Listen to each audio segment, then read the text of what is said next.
Hey everyone, Kevin here, and welcome back to my channel.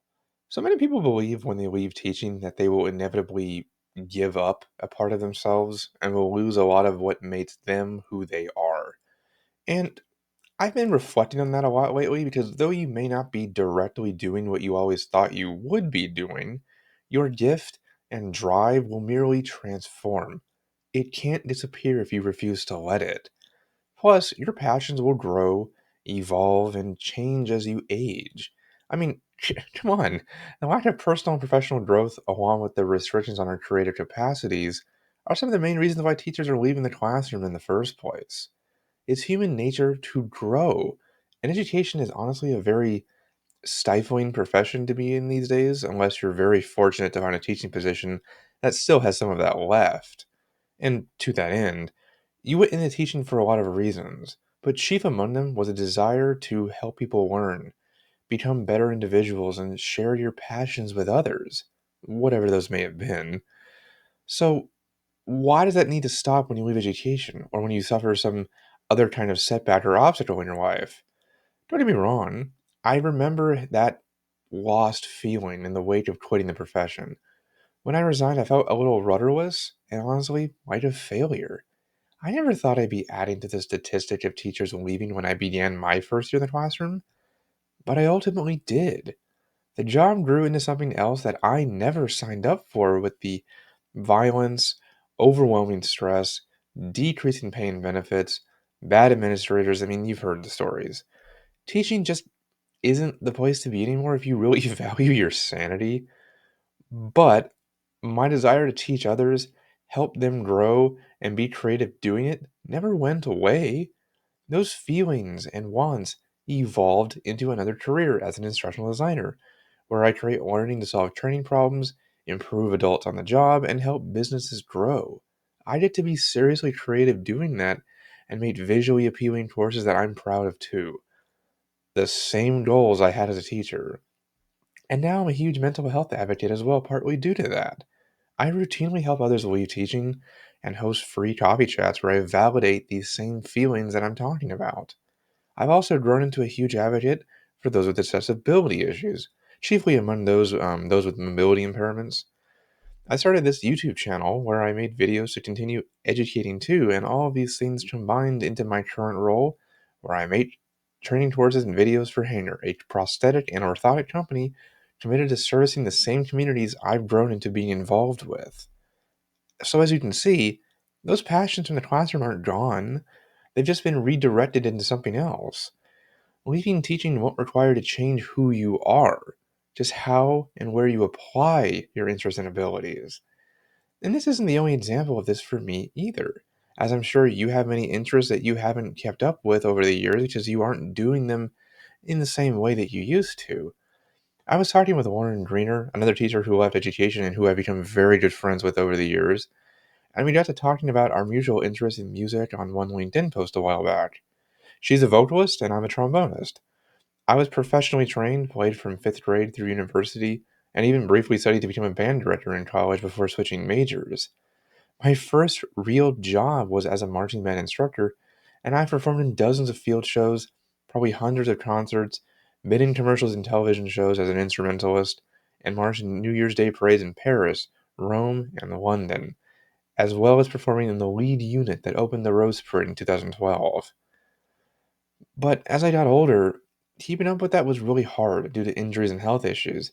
I have nerve damage in my neck, which makes it hard for me to move the slide without pain, and I've had some respiratory illnesses recently that have damaged my diaphragm and left me with less lung capacity than I used to have, along with pain in my chest whenever I breathe. So I barely play anymore, and my trombones have just been sitting in the garage. I felt that my ability to be involved was no longer possible, but that just isn't true. It reminds me of what I feel is one of the best scenes in all of television history, this one from MASH, where a concert pianist suffered nerve damage in his right hand after being wounded in combat, an injury that would prevent him from returning to that career. He shut down and struggled with all of that until Major Winchester, one of the surgeons and a musician himself, reminded him that there were other ways to share his gift with the world. Have a listen. Not at all. I won't make any pretense about your physical ability to play concerts. Not my point. Are you Familiar with the story behind the Ravel? No, and I don't It was really. written for an Austrian concert pianist named Paul Wittgenstein. He lost his right arm during First World War. He embarked on a long search to commission piano works for the left hand alone.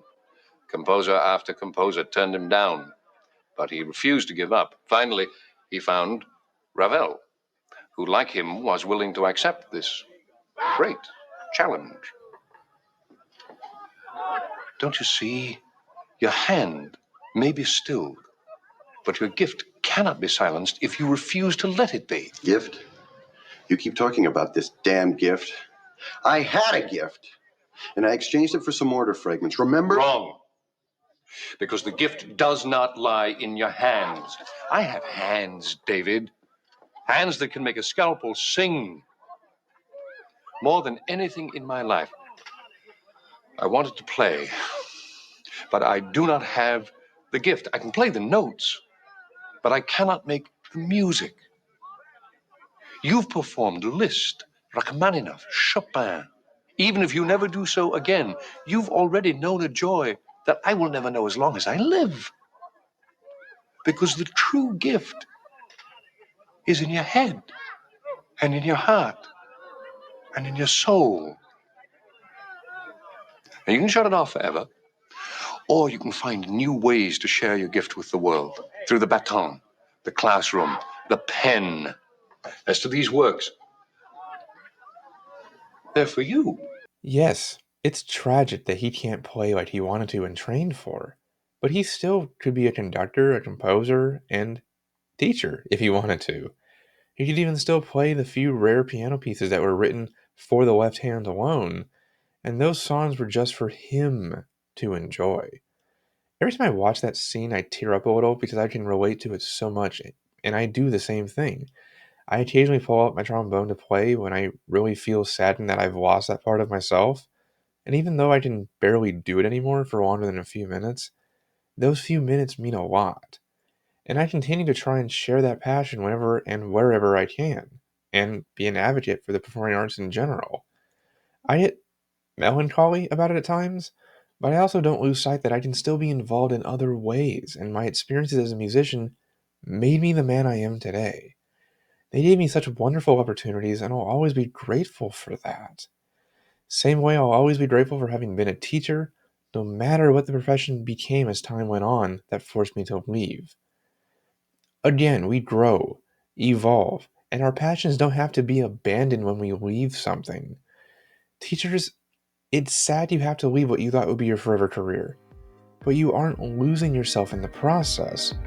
You are re-evaluating what parts of yourself you want to focus on in the moment, and like Winchester said, you will find ways of keeping the rest of what you love alive in your head, and in your heart, and in your soul. Well, everyone, thanks for listening, and I hope you enjoyed today's episode. It was a bit of a personally reflective one for me that I thought others might resonate with, so I wanted to share. If you did enjoy it, please leave a like, consider subscribing, and ring the bell button to get notified whenever I post something new. It really helps the algorithm. It actually does, believe me. But for now, I've been Kevin, and I will see you in the next video.